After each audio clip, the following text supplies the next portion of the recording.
When COVID-19 first came to America, the initial big outbreak wasn't in New York. It was in Washington, specifically Seattle. Since then, though, the state of Washington has done a terrific job of flattening the curve and containing the virus.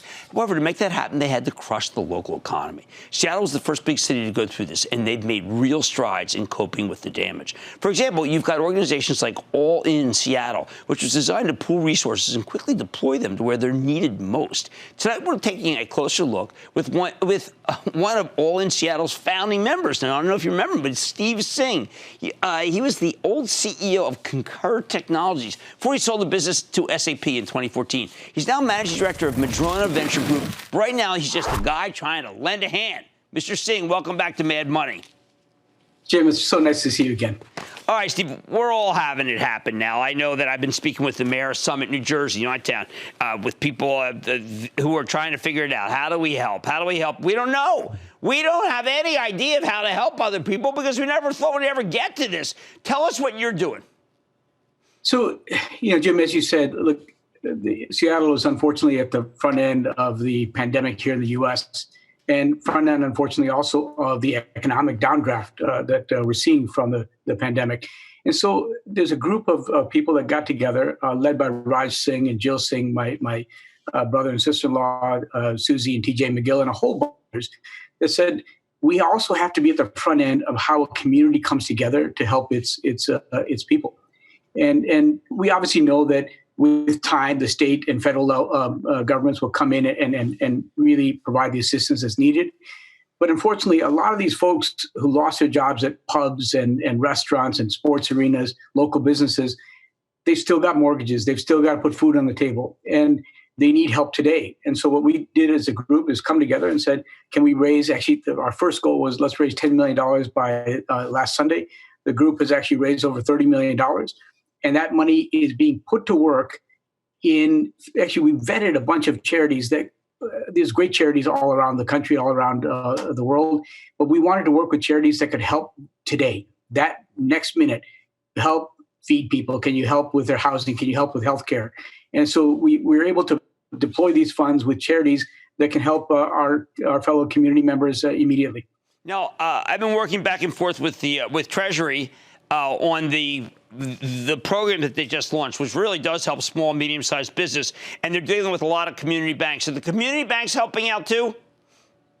Yeah, they are, and obviously this is all very fluid, and you're seeing some banks look at the situation and say we want to lend to folks that have actually borrowed from us before. Other banks that are taking, in my view, a much more community-oriented approach, which is we're going to help businesses within our community.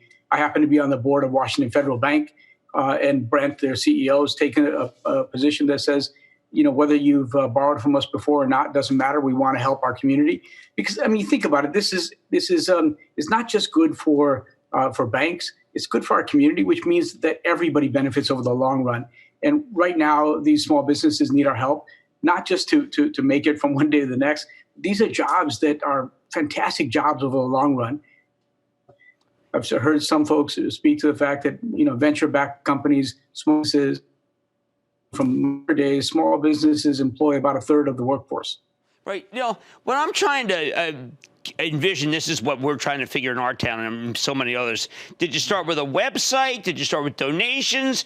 Do you have what is a way that you motivate people to give to you rather than there's so many charities? I've given to Richard Sherman's charity up there. How do you navigate?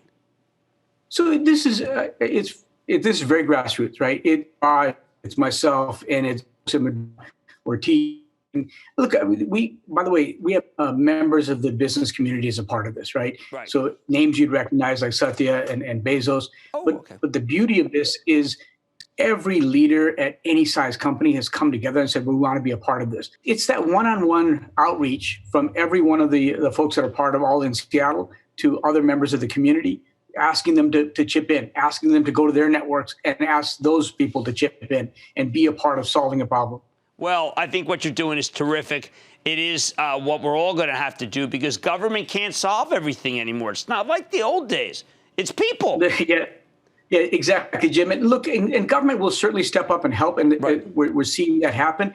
But the things that we're doing in All in Seattle, this is going to happen in every community in our country. Right? New York seeing this, Raleigh's going to see this. Every community, big or small, is going to have this challenge.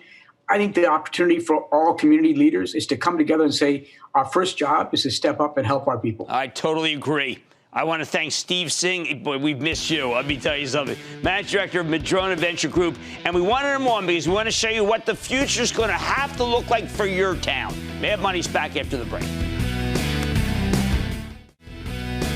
Don't miss a second of Mad Money. Follow @JimCramer on Twitter. Have a question? Tweet Kramer. #MadTweets. Send Jim an email to madmoney@cnbc.com or give us a call at 1-800-743-CNBC. Miss something? Head to madmoney.cnbc.com.